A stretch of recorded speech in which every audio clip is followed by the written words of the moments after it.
मैंने हृदय से आश्रय लिया है। इसलिए मैं प्रिया प्रीतम की चर्चा, नाम कीर्तन, धाम की महिमा, रसिकों का संग, रसिकों की चर्चा, इसके सिवा नान्यम बदामी, हमारी वाणी मौन रहेगी, कभी नहीं बोलेगी। धन्य है वो उपासक जो इस निष्ठा को प्राप्त है। नान्यम बदामी, हरिवंश महाप्रभु कहते हैं, रसना कटो जो अन रटो।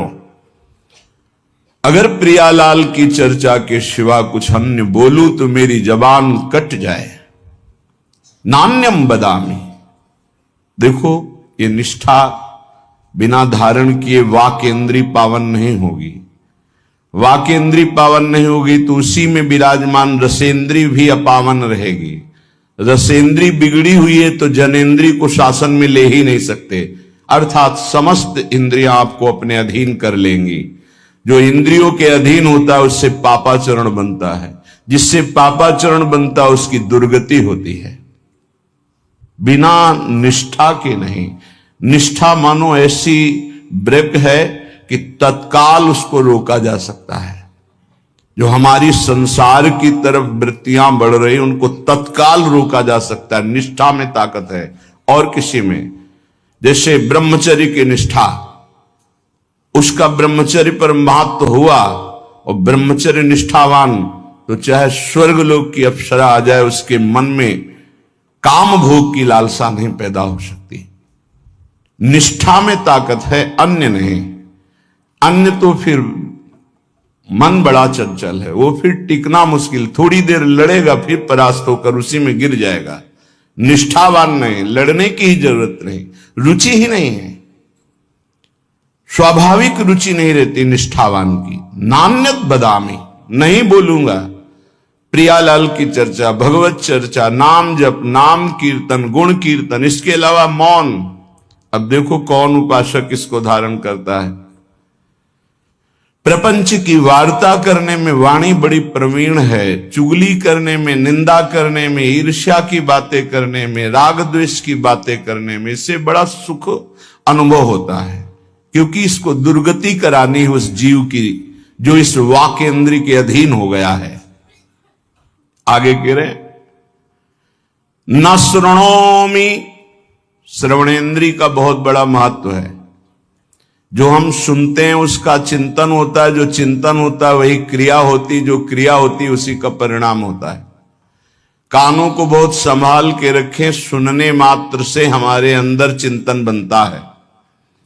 कठोर शब्द, निंदनीय शब्द, प्रापंचिक शब्द, विषयाकर्षण भरे शब्द, विषयाकर्षण भरे गाने, विषयाकर्षण भरे आकर्षण, ऐसा जो चित्त को क्षुब्ध करके विषय में लगा दे, बिल्कुल नहीं सुनना चाहिए। ऐसी परिस्थिति में यदि श्रवणेन्द्रिय को शासन में लेने की युक्ति नहीं पता है तो कान में उंगली डाल लो और वहां से हट जाओ, नहीं तो श्रवणेन्द्रिय को तत्काल अंतर्मुख किया जाता है। बाहर केवल जैसी चिड़ियां चहचहा रही, आवाज मात्र है, शब्द का बोध नहीं हो सकता, क्योंकि श्रवणेन्द्रिय अंतर्मुख शब्द का चिंतन कर रही, नाम का। पर यह बहुत अच्छे उपासक की स्थिति होती है जहां आपको ऐसी स्थिति ना हो और प्रपंच वार्ता हो, भगवत चर्चा रहित वार्ता हो, कान में उंगली डालकर वहां से हट जाना चाहिए, चाहे जैसी सभा हो, नहीं तो उपासना खंडित हो जाएगी, उपासना बाधित हो जाएगी। ऐसा कौन साधक करता है? जिसका लक्ष्य बन गया है भगवत प्राप्ति। अन्यथा संयोग बना तो सत्संग भी सुन लिया, संयोग बना तो कुसंग भी सुन लिया। खलऊ करें भरी पाए सुसंगु और मिटे न मलिन स्वभाव अभंगु। दुष्ट स्वभाव के लोगों को भी कभी कभी भगवत कृपा से संत संग मिल जाता है, पर वो अपने स्वभाव के वशीभूत हुए सत्संग का लाभ न लेकर वहां भी अभिमान आदि दोषों से युक्त हृदय होने के कारण वो वंचित रहते हैं, सत्संग के प्रभाव से वंचित। खलऊ करें भली पाई सुसंगु पर मिटे न स्वभाव मलिन अभंग। जो मलिन स्वभाव है वो उनका इतना कठोर हो गया है कि वो बदलना ही नहीं चाहते।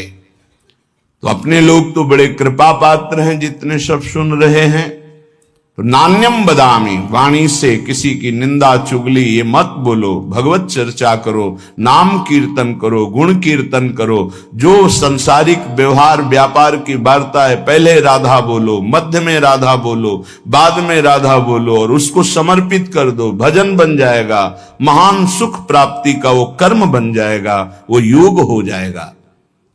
आगे कह रहे हैं न चिंतयामी, तो जो हम देखते हैं, सुनते हैं, बोलते हैं, इसका चिंतन होता है।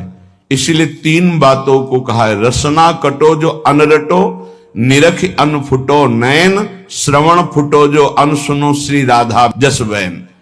अगर किशोरी जी का जस नहीं है तो हम बोलेंगे नहीं, सुनेंगे नहीं, देखेंगे नहीं, क्योंकि जो बोला जाता है, सुना जाता है, देखा जाता है तो उसका चिंतन होता है। तो न चिंतयामी, अगर चिंतन ठीक करना है, चिंतन से भगवत प्राप्ति होती है।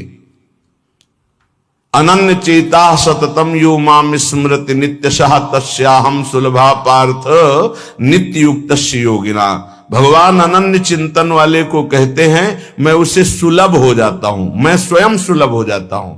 पर चिंतन करना बहुत कठिन बात है। बाहरी साधनाएं भगवत प्राप्ति की ऐसा कर भी सकता है कोई पुण्यात्मा, पर भगवत चिंतन निरंतर होना ये कोई महात्मा ही कर सकता है। महात्मा गृहस्थ में भी होते हैं, विरक्त में भी होते हैं। महात्मा एक स्थिति का नाम है, भेष का नहीं। अगर वेश है, स्थिति नहीं तो महात्मा नहीं। भेष नहीं है, स्थिति है तो महात्मा है। वो महात्मा है जो वाणी के द्वारा सत्य और मृदु और हितकर भगवत चर्चा, नेत्र के द्वारा सर्वत्र भगवत भाव से दर्शन, श्रवणेन्द्रिय के द्वारा सर्वत्र जो वाणी है वो भगवत स्वरूप है, शब्द ब्रह्म में है, ऐसा मानकर उदासीन हो गया है, केवल भगवत चर्चा सुनता है, नाम कीर्तन सुनता है, भगवत भाव से युक्त जो महान पुरुष है उनके चरित्रों को सुनता है, जो व्यवहार की वार्ता करता है वो भगवत समर्पित नाम युक्त। अब उसका चिंतन अनन्य बनता है। जिसका अनन्य चिंतन बनता है उसकी पूरी जिम्मेवारी श्री भगवान ले लेते हैं। प्राप्ति जो भी तुम्हारा ऐश्वर्य वैभव भगवत सामग्री है उसकी रक्षा करना, और जो अप्राप्त की प्राप्ति कराना है वो जिम्मेवारी श्री भगवान ले लेते हैं। अनन्य चिंतयन्तो माम ये जनाः पर्युपासते तेषाम नित्याभियुक्तानाम योगक्षेमम वहाम्यहम। मैं उसके योगक्षेम का स्वयं भान करता हूं जो मेरा अनन्य चिंतन करता है।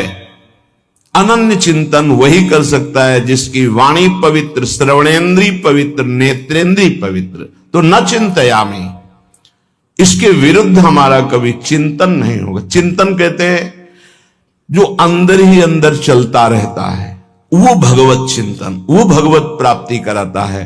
बाहरी साधनों का फल है अंदर का चिंतन, निरंतर अपने आराध्य देव का होने लगना।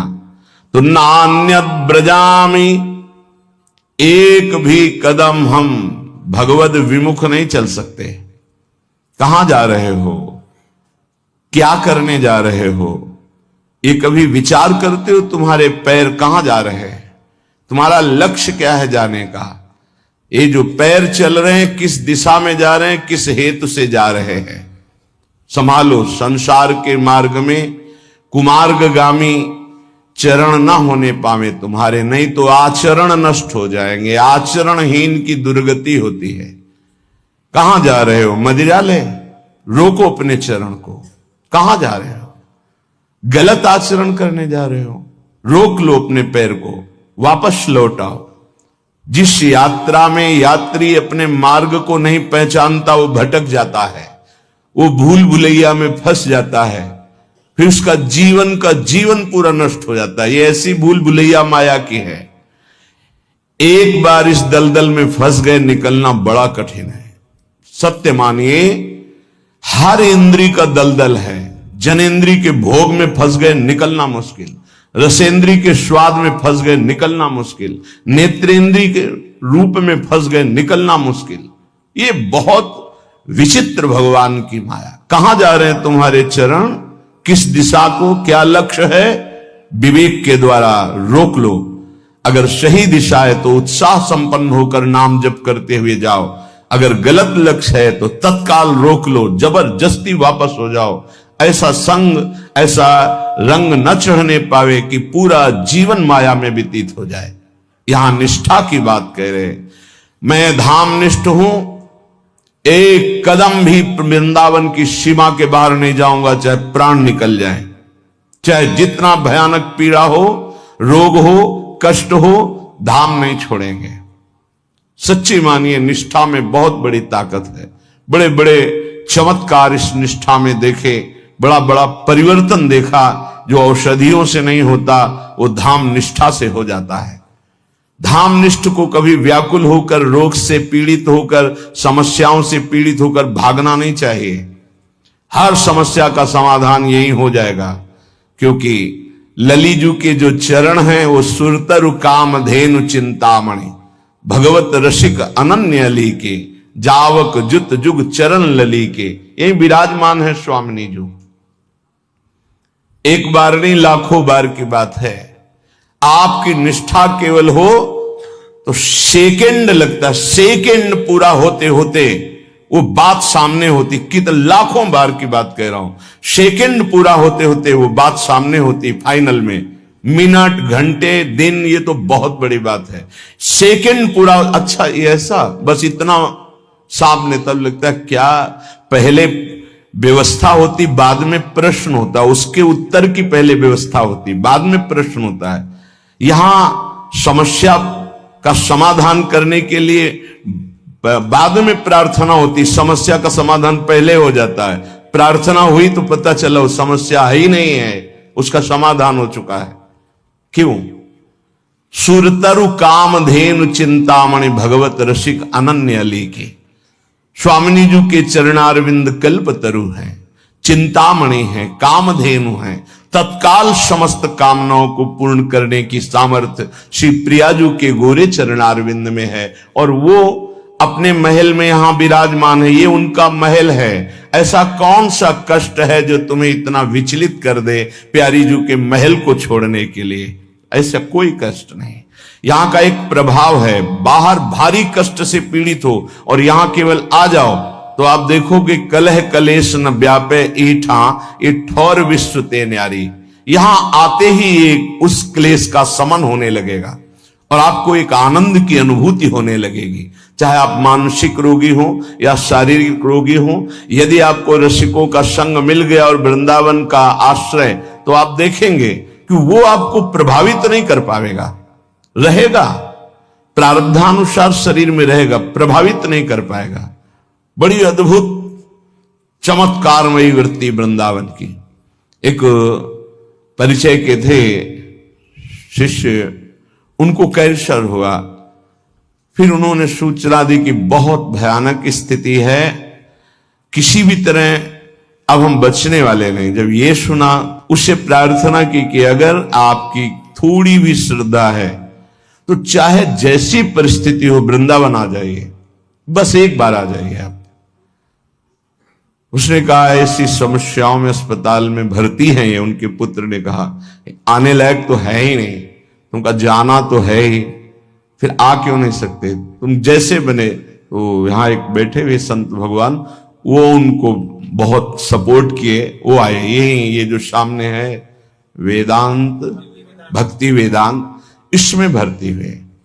शाम के हित धाम में रहते थे, शाम के वहां गए, बहुत ही कष्ट, रो पड़े। उन्होंने कहा भयानक कष्ट है, राधा राधा राधा राधा। श्री जी का प्रताप, उन्होंने कहा हटाइए, सब हटाइए हमारे शरीर से, बस हटा दीजिए जो मैं कह रहा हूं। एकदम आवेश आया, सब हटवा दिया, काम हो गया। राधा राधा चल दिए। बाहर निकल के आए, थोड़ी देर बाद पता चला वो श्री जी के पास गए। तो उनके पुत्र बता रहे थे उस समय से कुछ नहीं, वो जो उनके यंत्र सब लगे हुए थे, वो कहा मेरा कोई कष्ट नहीं, अब मुझे श्री जी बुला रहे, मैं जा रहा हूं, चले गए। न जाने कितने दिन भोगना पड़ता, न जाने कौन कौन से प्रारब्ध उदित हो जाते हैं जीव के अंतर्गत। विश्वास कीजिए, धाम, नाम और भगवत प्रेमी महात्माओं का आश्रय, ये बड़े बड़े प्रारब्धों को नष्ट कर देता है। वो अपने शरीर में प्रारब्ध लेकर भोग सकते हैं, लेकिन वो प्रारब्ध को नष्ट करने की अपार सामर्थ्य रखते हैं धाम प्रेमी, नाम प्रेमी, प्रियालाल के चरणारविंद के अनुरागी जन। तो नान्यत ब्रजामि, कुछ भी हो जाए, जिसने ये नियम ले लिया अनंत जन्मों के पाप भस्म हो जाते हैं, उससे भगवत प्राप्ति हो जाती है। इस रज का अद्भुत प्रभाव। ना भजामि ना चाश्रयामि, अब मुझे कोई कितना भटकाना चाहे, मैं प्रिया प्रीतम के सिवा और किसी का भजन नहीं कर सकता। ये निष्ठा होनी चाहिए। अपने गुरुदेव इष्ट देव में जिसकी निष्ठा नहीं है, कुछ भी कर ले हाथ कुछ नहीं लगता। ये माया है, बड़ी प्रचंड और प्रबल है, एक क्षण में तुम्हारा जितना सुकृत है सब लूट लेती है। गुरु कृपा पात्र हरि प्रियाजू के चरणारविंद की निष्ठा तो माया कोई है ही नहीं। मां माने नहीं या माने जो, जिसकी सत्ता ही नहीं उसका नाम माया है। न चाश्रयामी, भूल से भी किसी का अन्य का आश्रय हम नहीं ले सकते। अंदर से देख लीजिए, भूल कर भी प्रियालाल का आश्रय नहीं और सब आश्रय हैं। बैंक बैलेंस का आश्रय, व्यक्ति का आश्रय, पदाधिकारी का आश्रय, शरीर का आश्रय, संबंधियों का आश्रय, नाना प्रकार के आश्रय हैं, लेकिन प्रियालाल का आश्रय नहीं। एक आश्रय दृढ़ हो जाए और सब आश्रय छूट जाए तो अभी भगवत प्राप्ति हो जाए, अभी इसी क्षण प्रियालाल का साक्षात्कार हो जाए। आश्रय में कमी रहती है। वो पता तब चलता है जब सुख या भारी दुख की संयोग वृत्ति होती। भारी सुख मिला, मैंने किया ऐसा ऐसा तो मुझे मिला, या अमुक ने सहयोग किया ऐसा, वो प्रियालाल को नहीं देख पाता।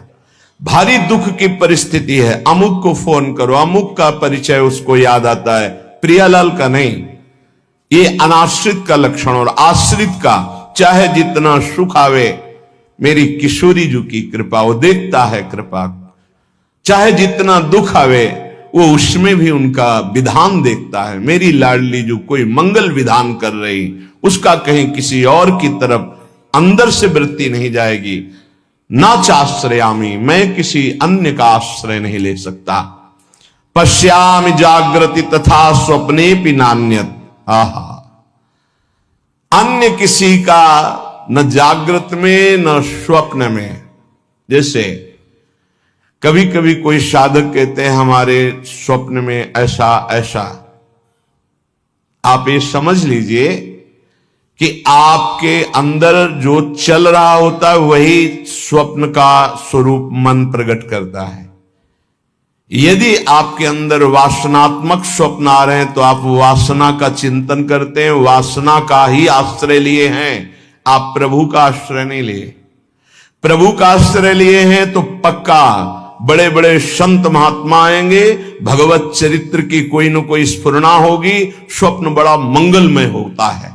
कभी गंदे स्वप्न आ ही नहीं सकते।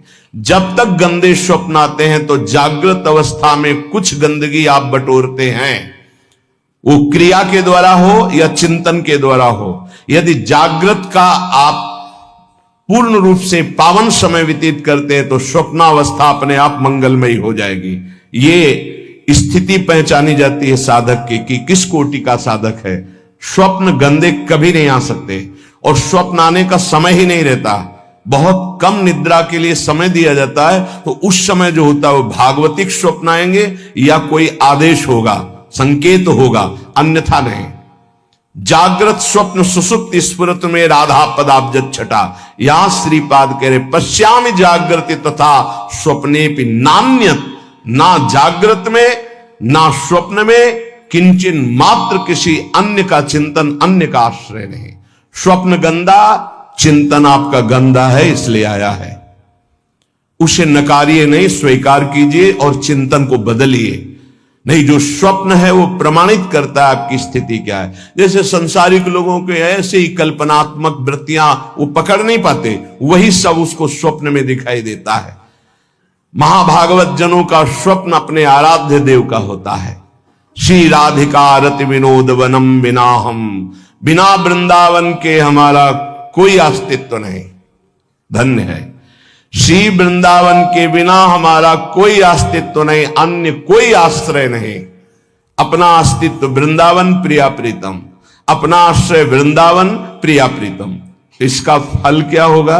श्रीपाद कह रहे हैं कि वाण्या गद गदया कदा मधुपतेर नामान संकीर्तये धाराभिनयनाम भसाम तरुतल क्षोणीम कदा पंकये दृष्ट्वा भावनया पुरो मिल दिव स्वांतैक भोग्यम महो द्वंद्व हेम हरिन्मणिच्छवि कदा नंसे मुहुर्व्यूहला। इस निष्ठा का परिणाम क्या होता है? तो बोले वाणी उसकी गदगद अवरुद्ध हो रही और कीर्तन कर रहा है। वाण्या गद गदया कदा मधुपतेर नामान संकीर्तये। श्री श्यामा श्याम का नाम कीर्तन करते हुए वाणी गदगद हो गई, अवरुद्ध हो गया कंठ। धाराभिनयनाम भसाम तरुतल क्षोणिम कदा पंकये। किसी लता वृक्ष के नीचे बैठकर हा राधा कहता हुआ रो रहा है, और जहां बैठा है वहां की भूमि को आंसुओं से गीला कर दिया है। धाराभिनयनाम भसाम तरुतल क्षोणिम कदा पंकये। सोचो, यहां स्वार्थ में तो आंसुओं की झड़ी लग सकती है, अगर स्वार्थ में ठेस पहुंच जाए तो। मोह में आप रो सकते हैं, लेकिन प्रियालाल के लिए नहीं रो सकते। अगर कहीं प्रियालाल के सामने, मानो मंदिर में प्रभु के सामने कोई रोता नजर आवे, तो विश्वास नहीं है कि वो प्रभु के लिए रो रहा है। उसके कई कारण अंदर हो सकते हैं, तब वो प्रभु से सामने रोते हुए नजर, वो प्रभु से कोई मतलब नहीं रख रहा, अपनी वासनाओं के लिए रो रहा है। एक बार सुनाया है सत्संग में, दादा वल्लभ जी के दर्शन कर रहे थे, एक सामने ऐसे करके रो रहा था। लगा प्रभु के लिए ऐसे रो रहा है।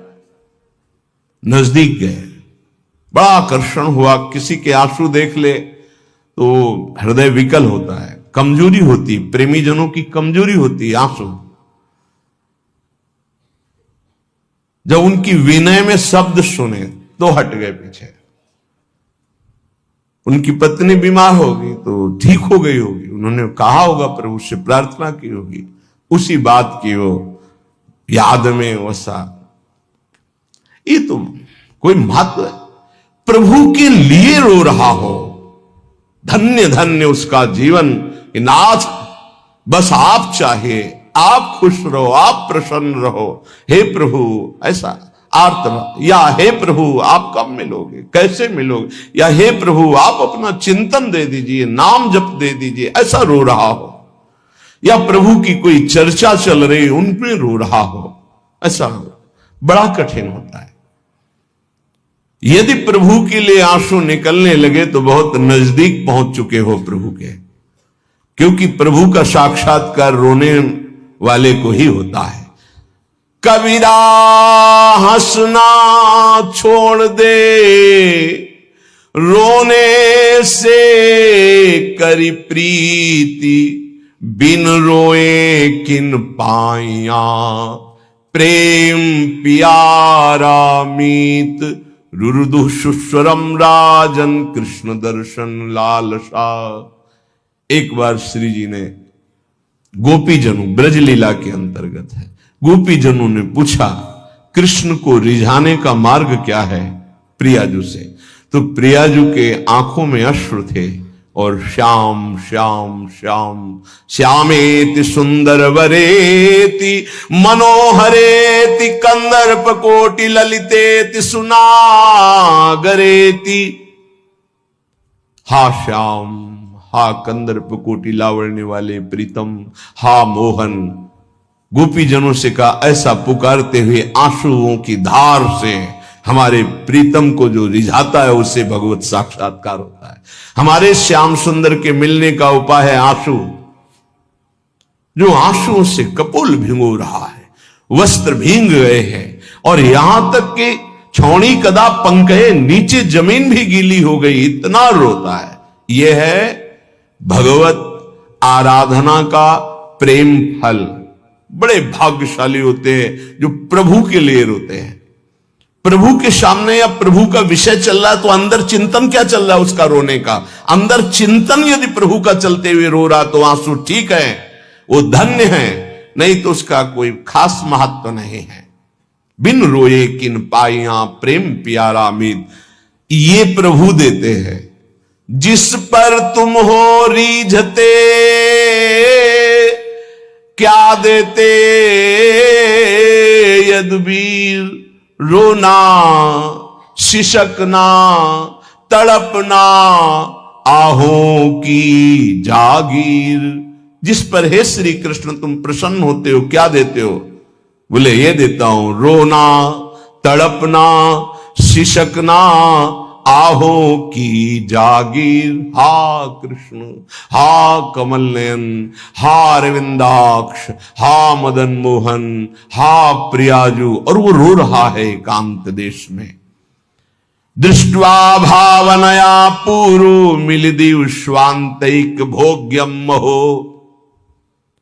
ये तब आता है जब नाम में प्रीति हो जाती है। नाम एक कल्पतरु है। विश्वास मानो जब नाम की बात आती है तो जबान रुक जाती है कि बस सर्वतो भावेन, लोक परलोक का समस्त मंगल